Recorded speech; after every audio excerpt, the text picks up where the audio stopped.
Let's talk about goals, people. They're gonna take you places. Now, you might be like, Miss Wilson, this is too boring. I don't want to do things that I don't want to do. Yeah, well, every truly successful human has thought about their goals. And it is time for you to embrace how tough you are, how much you can accomplish, and to set your sights higher for your own self.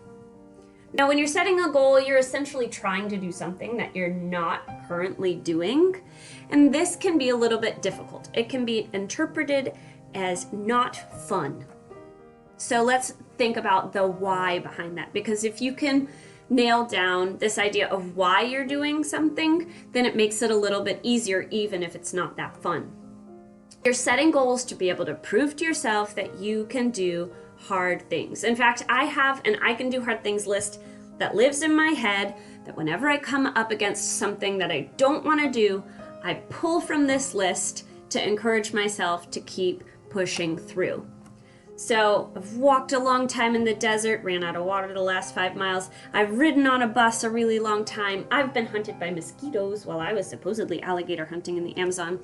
I'm currently having to brush up on my trigonometry skills in a high school math class. I set my sights on reading a book a week 1 year and only was 2 books shy of meeting that goal. I've illustrated a whole calendar, which is really difficult for me to get through a big project. Super proud of myself for that. I oftentimes make it my goal to get to inbox 0, and I hate dishes as an adult, really hate it, so oftentimes it is my goal to get to sink 0 and give myself a little reward for doing so. There's all kinds of beauty around this idea of setting goals. Reach beyond, so you have something to live for, and a plan is what you need to make your goal not just a dream, and set your sights high and don't stop.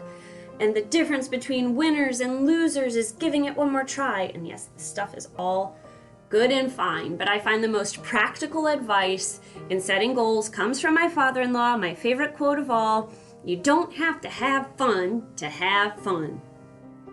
Now, what does this mean?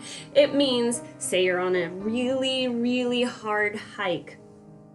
It's not that fun to have sore muscles as you're climbing up the mountain, but in the end and in the retelling and at the peak, that was fun. I think that this mindset reshapes the way that you can think about goals. You are making yourself into the toughest and best version of yourself.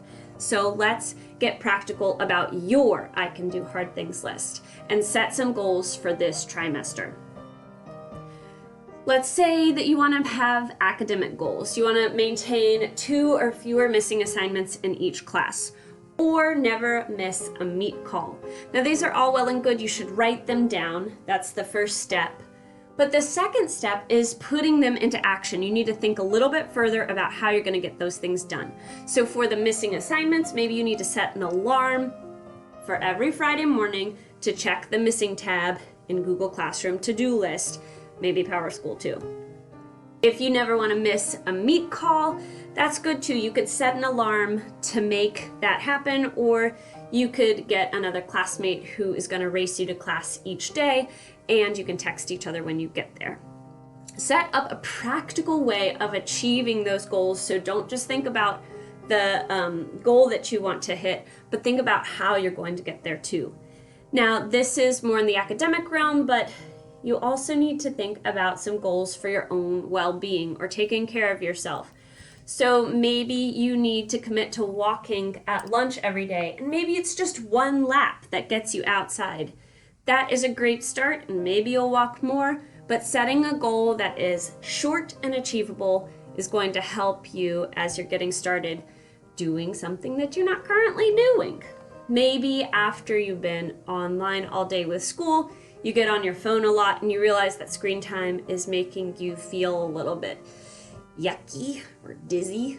In my case, that's how it makes me feel. So maybe you want to install a screen time monitoring app on your phone to make you feel a little bit better and more aware of how much time you're spending. So, practical steps. Now write it down. Put it up for yourself in some way of displaying it. Oftentimes I make like graphics for myself like this. So here are some goals that I have for this upcoming trimester. I would like to read 4 books, and then once I've read 1 book, I would color in the spine of that book and have this as a poster up by my desk. Say I want to make 3 more videos, do 2 more paintings, and do 1 34-mile walk, which is actually, these are my actual goals for this trimester. I would love to see what you're trying to accomplish. I would love to see you at the end of this trimester as a person who realizes you don't have to have fun, and to see how tough you are. Thank you for listening, and reach out if you have any questions.